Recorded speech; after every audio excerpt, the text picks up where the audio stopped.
বিসমিল্লাহির রহমানির রহিম। প্রিয় নেতৃবৃন্দ, সহকর্মীবৃন্দ, সকল সুবর্ণাতেহিগণ, আসসালামু আলাইকুম। প্রতি বছর মে মাসের এই দিনটি আমাদের পরিবারে আসে এক বেদনা বিধুর স্মৃতি নিয়ে।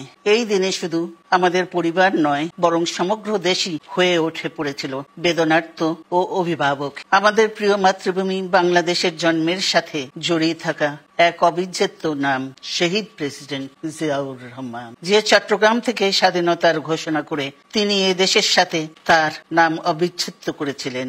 সেই চট্টগ্রামেই এক সফল, সৎ, দূরদর্শী ও প্রকৃত দেশপ্রেমিক প্রেসিডেন্ট হিসেবে নিজের জীবন উৎসর্গ করেছেন।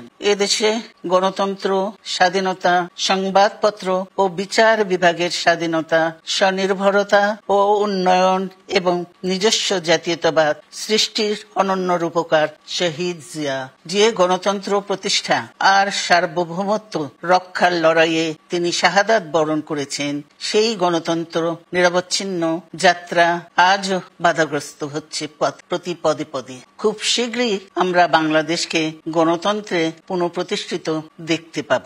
এই হোক শহীদ জিয়ার শাহাদাত বার্ষিকীতে আমাদের অঙ্গীকার। এই লক্ষ্যে সুশৃঙ্খল ভাবে এগিয়ে চলার জন্য আমি বিএনপির সকল পর্যায়ের নেতা, কর্মী ও দেশবাসীর প্রতি আহ্বান জানাচ্ছি। মনে রাখবেন, সবার জন্য গণতন্ত্র ও উন্নয়নের মাধ্যমে সকল সমস্যার সমাধানের যে রাজনীতি শহীদ জিয়া রেখে গেছেন, তা বাস্তবায়নের মাধ্যমে তার প্রতি শ্রদ্ধা জানাতে হবে। আমরা তার বিদায়ী আত্মার মাগফিরাত কামনা করছি। আল্লাহ হাফেজ। বাংলাদেশ জিন্দাবাদ।